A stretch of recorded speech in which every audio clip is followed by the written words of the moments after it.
Assalamualaikum petani Ivorian sekalian. Okey, ni satu kajian yang sangat menarik secara tak sengaja. Ni, nampak ni? Ni pokok ubi ni. Ubi kayu. Ubi bangsa ubi kunin. Hari tu masa ayak naik, saya pacak lah dalam ni. Batang ni kan beli kat Shopee. Tak boleh nak tanam lagi, pacak lah dalam lungguk pasir ni. Tiba-tiba membesar pula. Tengok. Dia besar. Boleh jadi berubi ni. Kalau berubi ni memang satu kajian yang sangat menarik. Banyak pasal banyak orang tanya. Nak guna tanah apa tanam, nak tanam kat mana, tanah nak beli minta kat mana. Ni senang. Ni lungguk pasir. Lungguk pasir ni saya tanam ubi keledek. Tengok, ni ubi tumbuh elok, daun pun besar. Ni dalam saya ingat 2 bulan dah ni. Ni tengok ni. Besar ni, tinggi ni. Aku kurih lah sikit, tak boleh baja. Tapi macam, not bad lah. Daun pun not bad lah. Ni hari tu kena racun sikit ni. Racun orang bendang tu. Tapi still not bad lah. Tengok. Aduh, pucuk dia pun okey. Ni yang macam remot-remot ni kena racun hari tu.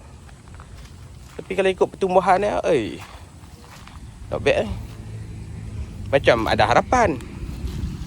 Okey, mari kita tengok hari dia dah besar. Alright. Setelah 9 purnama kita menunggu. Wow. Nampaknya ubi kayu yang saya tanam ni ada potensi. Ni nampak ni. Batang besar dah. Tinggi, kalau orang kata tu kena tinggi parah kepala. Saya pun tak tinggi mana. 5 kaki ya. Jadi ni dah tinggi ya daripada saya lah. Mereka kata dah ada ubi. Yang ni batang tak besar tahu mana. 9 bulan takkan tak ada ubi lagi. Jadi hari ni dengan jayanya kita akan cabut dah. Okey, kita akan mula cabut. Mula dengan hak kecil. Okey, ayah, tolong cabut tak? Kita tengok adakah. Senang. Ada ubi. Hak ni hak kecil ya. Boleh tahan. Ada ubi ya. Cabut. Bismillah. Lupa baca bismillah pula. Ada ubi ya. Ada lah. Not bad lah. Boleh jual.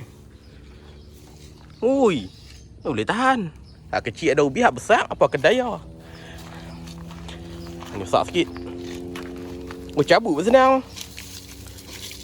Boleh tahan. Boleh tahan. Elok pula. Elok pada tanah-tanah. Ini satu penemuan yang baru. Ni atas dia payah dapat ayak sikit. Ada. Tak ada. Ada. Ada. Banyak tu. Lagi senang cabut. Ada lagi. Ada cabut semua. Larat kita makan. Nak cabut lah. Nak guna buat rumah pula. Cabut. Senang ya. Ada bunyi tak? Baik tak nak pasir. Ambil hang. Dia bapak. Kualiti kau tak jarak ayak ni musim hujan ni. Kalau tidak ni dah reput dah ni. Okey, tinggal sikit Mari kita tengok apakah ada kesudahan yang baik. Ni kecewa. Tak ni tak ada. Ada. Ada 3. Okey lah. Not bad lah. Boleh jual. Okey. 2 hari last. Lungguk kecil ya. Tu dia. Nala punya. Ambil hang. Dia. Saknya. Okey, kat ni juga. Last ni. Ada. Cabut macam tu ya. Kena.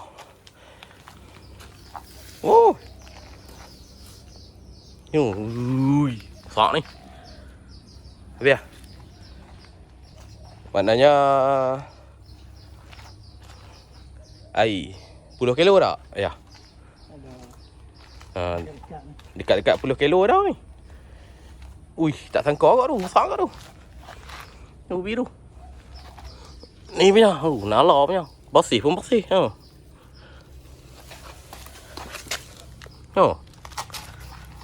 Not bad ni. Yang ni lembut ni buat habis lagi. Okay. Okay, ni dia lah hasilnya setelah dikumpul-kumpul. Ada juga ni dalam 2-13 kilo dah ni. Oh, hanya mengambil masa selama 9 bulan lah.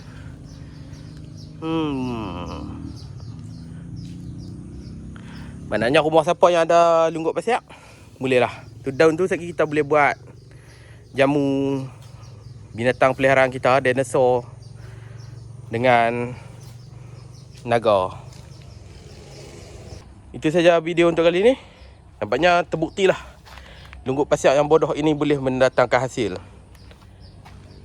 Selamat mencuba. Assalamualaikum. Bye.